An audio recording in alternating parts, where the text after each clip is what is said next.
ஜெபத்திற்கு பதில் தருகிற ஆண்டவராகிய இயேசு கிறிஸ்துவின் நாமத்தில் உங்கள் யாவருக்கும் என்னுடைய அன்பான வாழ்த்துக்கள். இந்த நாளின் தியானத்தின் தலைப்பு வேண்டும் வேண்டல், பிரையாரிட்டி இன் பிரேயர். வாசிக்க வேண்டிய பகுதி ஆதியாகமம் 18ஆம் அத்தியாயம் 22ஆம் வசனம் முதல் 33ஆம் வசனம் வரை.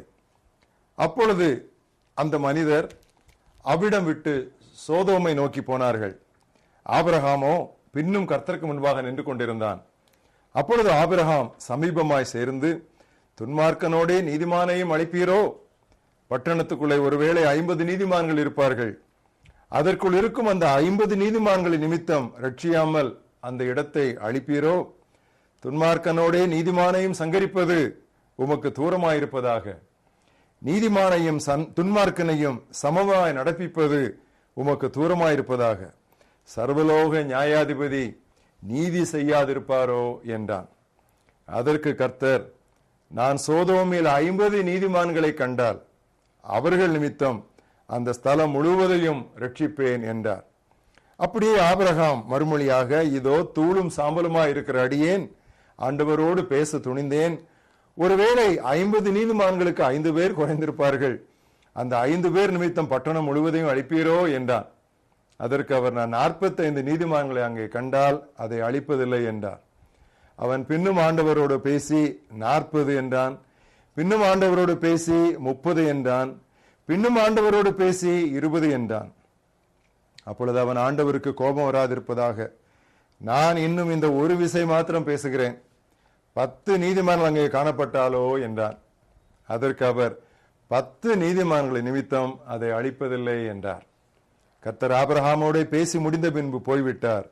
ஆபிரகாமும் தன்னுடைய இடத்துக்கு திரும்பினான். இன்றைய மனப்பாட வசனம் 1 தீமோத்தேயு 2ஆம் அத்தியாயம் 1ஆம் வசனம். எல்லா மனிதருக்காகவும் இறைவனிடம் வேண்டுங்கள், பரிந்து பேசுங்கள், நன்றி செலுத்துங்கள். I exhort first of all that supplications, prayers, intercessions and giving of thanks be made for all men. புதிய ஏற்பாட்டு சபையில் குருக்கள் அல்லாதோர் என 2 வகுப்பினர் இல்லை. அதாவது கிளர்ஜி, லைட்டி என்று 2 குரூப்ஸ் கிடையாது. நாம் அனைவரும் ஒரே உடலில் பல உறுப்புகள், சம முக்கியத்துவம், ஆனால் பல்வேறு கடமைகள், பொறுப்புகள். கடவுளுக்கு முன்பாக ஆசாரியராய் இருத்தல் அரும் சிலாக்கியம் மட்டுமல்ல, அது பெரும் பொறுப்பும் ஆகும். இந்த ஊழியத்தை நிறைவேற்றுவதில், அதாவது ஆசாரியர், ஆண்டவருக்கு முன்பாக ஆசாரியர் என்கிற நமது ஊழியத்தை நிறைவேற்றுவதில் முக்கியமான பகுதி நாம் மக்களுக்காக பிரார்த்தனை செய்தலே. என்னென்ன காரியங்களுக்காக நாம் பிரார்த்தனை செய்ய வேண்டும் என்று நாம் இன்று சுருக்கமாக பார்ப்போம். முதலாவது, நாம் எல்லா மனிதரின் மீட்புக்காகவும் ஆண்டவரிடத்தில் வேண்டுதல் செய்ய வேண்டும். அது நம்முடைய மீட்பராகிய கடவுளுக்கு முன்பாக நல்லதும் பிரியமுமாயிருக்கிறது. எல்லா மனிதரும் மீட்கப்படவும் சத்தியத்தை அறிகிற அறிவை அடையவும் அவர் விருப்பமுள்ளவராயிருக்கிறார் என்று 2 தீமோத்தேயு 2ஆம் அதிகாரம் 1, 3, 4 வசனங்களில் வாசிக்கிறோம். நமது ஜெபங்கள் எல்லா மனிதரையும் சேர்க்க வேண்டும், சூழ வேண்டும். ரோமர் 10:14 பவுல் இப்படி கேட்கிறார், பிரசங்கிக்கிறவன் இல்லாவிட்டால் எப்படி கேள்விப்படுவார்கள்? 1 தீமோத்தேயு 2ஆம் அத்தியாயத்தினுடைய அடிப்படையில் ஒருவேளை நாம் இப்படி கேட்கலாம், அவர்களுக்காக விண்ணப்பிக்கிறவன் இல்லாவிட்டால் அவர்கள் எப்படி மீட்கப்படுவார்கள்? இரண்டாவதாக, தேவ மக்களது எழுப்புதலுக்காகவும் சீர்திருத்தலுக்காகவும் நாம் ஜெபிக்க வேண்டும். இன்றைய சபை அன்றைய சபை அல்ல, இன்றைய சபை இருக்க வேண்டியபடியும் இல்லை. The church is not the church that was or that the church should be. முந்தின சபை இருந்த அந்த மகிமையை இன்றைய சபை இழந்து பின்வாங்கி கிடக்கிறது. பெரும்பான்மையான திருச்சபைகளின் நிலைமை இதுதான். வெளிப்படுத்தலில் 7 சபைகளில் 5 சபைகள் ஆண்டவரால் கண்டிக்கப்பட்டன. நம்முடைய நிலையும் அதுதானே. தன் ஆண்டவரை இழந்ததை அறியாமலேயே சபை என்னென்ன காரியங்களையாமோ செய்து கொண்டிருக்கிறது. ஆண்டவர் வெளியே நின்று, திருச்சபைக்கு வெளியே நின்று திருச்சபைக்குள்ளே நுழையும்படி கதவை தட்டி கொண்டிருக்கிறார். ஆனால் திருச்சபைக்குள்ளே எல்லா காரியங்களையும் நடந்து கொண்டிருக்கிறார். ஆண்டவர் எங்கே? அவர் வாசலுக்கு வெளியே.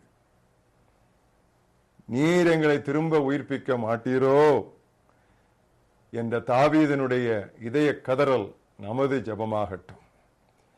கடைசி கால தீர்க்கதரிசியாகிய யோவேல் ஆண்டவரது ஆசாரியரை பார்த்து, புலம்பி அழுங்கள், ரெட்டுடுத்தி அழுங்கள், முழுவதும் ஆண்டவருடைய சமூகத்திலே கிடந்து அவர் தன்னுடைய ஜனங்களை சந்திக்கும் வரை அவருடைய முகத்தை தேடுங்கள் என்று சொன்னார். நோயுற்ற சபை செத்துக்கொண்டிருக்கும் உலகை காப்பாற்ற முடியாது. A sick church cannot save a dying world. நமது அனுதின ஜெப பட்டியலில் தேவ மக்களின் எழுப்புதல் முதல் குறிப்பாய் இருக்கட்டும். மூன்றாவது, நமக்கு தெரிந்த விசுவாசிகளுக்காக நாம் விண்ணப்பிக்க வேண்டும். அது உள்ளூர் சபை அல்லது நமது ஜெபக்குழுவின் உறுப்பினர்களாய் இருக்கலாம். ஒருவருக்கொருவர் ஜெபியுங்கள் என்று வேதம் நம்மை அழைக்கிறது. கடமைக்காய் கைகுலுக்கி வந்தனம் செய்வது போதாது. How do you do, brother? Oh, I am fine. How do you do? என்று சொல்லிவிட்டால் போதாது. ஏதாவது ஜெப குறிப்பு உண்டா, உங்களுக்கு நான் உதவி செய்யக்கூடிய ஏதாவது பகுதி உண்டா என்று அடுத்த கேள்வி கேட்க நாம் தயாராக இருக்க வேண்டும். அதற்கு நமக்கு தைரியம் வேண்டும். சக விசுவாசிகளுக்காய் கிரமமாய் வேண்டுதல் செய்வது அவசியம். நாம் தனித்தவர்கள் அல்ல, நாம் சார்ந்தவர்கள்.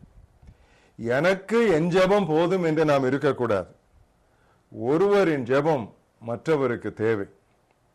தம்மோடு விழித்திருந்து விண்ணப்பிக்க இயேசுவே தமது சீடரை கேட்டாரே. தன்னோடு ஜெபத்தில் போராடும்படி பவுல் சக விசுவாசிகளை மன்றாடி கேட்டான். எடுத்துக்காட்டாக ஒரு வசனம் வாசிக்கிறேன். ரோமர் 15:32. நீங்கள் தேவனை நோக்கி செய்யும் ஜெபங்களில் நான் போராடுவது போல நீங்களும் என்னோடு கூட போராட வேண்டும் என்று நம்முடைய கர்த்தராகிய இயேசு கிறிஸ்துவின் நிமித்தமும் ஆவியானவருடைய அன்பு நிமித்தமும் வேண்டிக் கொள்கிறேன் என்று சொன்னார். பிரியமானவர்களே, கர்த்தருடைய ஜெபத்தை கவனித்து பாருங்கள். அது எனக்கு அல்லது என்று இராதபடி எங்களுக்கு என்று இருக்கிறது. எனக்கு அன்றன்றுள்ள ஆகாரத்தை தாரும் என்று இல்லை, எங்களுக்கு அன்றன்றுள்ள ஆகாரத்தை தாரும். என்னுடைய குற்றங்களை மன்னியும் என்று அல்ல, எங்கள் குற்றங்களை எங்களுக்கு மன்னியும். என்னை சோதனைக்குட்படாமல் பார்த்துக் கொள்ளும் என்று அல்ல, எங்களை சோதனைக்குட்படாமல் நீர் பாதுகாத்துக் கொள்ளும் என்று இருக்கிறது. அது எவ்வளவு கருத்தானது என்று பாருங்கள். அருமையான சகோதரி சாராள் நவரோஜி ஒரு நல்ல பாடல் பாடினார்கள்.